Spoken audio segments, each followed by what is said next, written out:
बिस्मिल्लाहिर्रहमानिर्रहीम। मैं हूं इनायतुल्लाह काशिफ एडवोकेट और आप देख रहे हैं लीगल इन्फॉर्मेशन।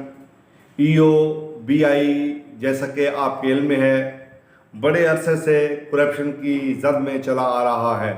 इस हवाले से सुप्रीम कोर्ट ऑफ पाकिस्तान में केसेस भी चल रहे हैं और इस हवाले से बहुत ज़्यादा जो है वो EOBI के बुज़ुर्ग पेंशनर्स को जो है वो मुश्किलात का सामना भी वक्तन फ़वक्तन करना पड़ता रहा है। लेकिन आज एक बहुत बड़ी डेवलपमेंट हुई है और वो डेवलपमेंट ये हुई है कि EOBI स्कैंडल के हवाले से जो अलीम खान इस वक्त PTI के बड़े रहनुमा हैं, आपके इल्म में है कि वज़ीर आला बुज़दार को हटाने के लिए उनकी मूवमेंट जो है वो सबसे ज़्यादा थी और वो वज़ीर आला पंजाब बनने के ख्वाह थे और तहरीक इंसाफ, जो इंसाफ का नारा लगाने वाली जमात है, उसके वो सरबराह हैं। इलाकाई सरबराह कह लें, सूबाई सतह के सरबराह कह लें या एक अहम रहनुमा कह लें, तो बहरहाल वो तमाम क्राइटेरिया पर पूरे उतरते हैं। और एक साबिक सेनेटर हैं गुलजार, वो भी इस हवाले से बड़े अहम जो है रहनुमा है। EOBI के केस के हवाले से बड़ी पेशरफ्त हुई है।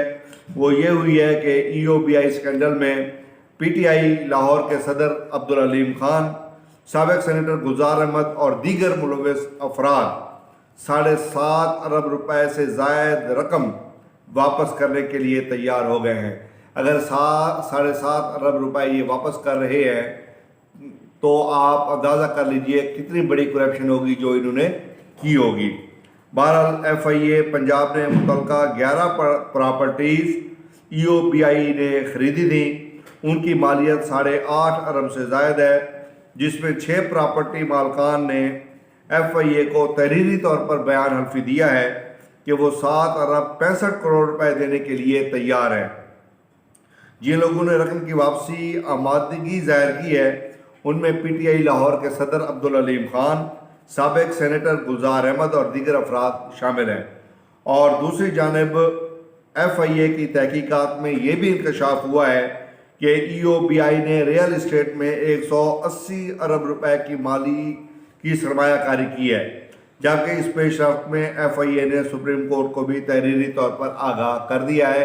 ये थी वो खबर जो मुझे मुख्तलिफ बुजुर्गों ने भेजी है और उनके व्हाट्सएप मैसेजेस में मेरे पास मौजूद है और इस हवाले से बताया जा रहा है कि EOBI के हवाले से जो PTI के रहनुमा हैं अब्दुल अलीम खान, साबिक सेनेटर, उन्होंने 7 अरब 65 करोड़ रुपए की रकम वापस करने की यकीन दहानी कराई है और ये बजरिया बयान हल्फी कराई गई है। अब आप अंदाज़ा कर सकते हैं कि EOBI कितना बड़ा इदारा था, उसके कितने असासे थे और ये असासों की लूट मार कैसे हुई, किन लोगों ने की, ये तमाम तफसीलात अब आपके सामने है। इनका जो सुप्रीम कोर्ट में केस पेंडिंग है, इंशाल्लाह मैं उसकी फ़ाइल लेकर आऊँगा और उसकी फ़ाइल को भी जो है वो हम डिस्कस करेंगे, ज़ेर बहस लाएंगे कि कौन कौन लोग शामिल थे, किसने केस किया, क्या क्या उसके अंदर मामलात हुए, किस किस ने बयान हल्फी दिए।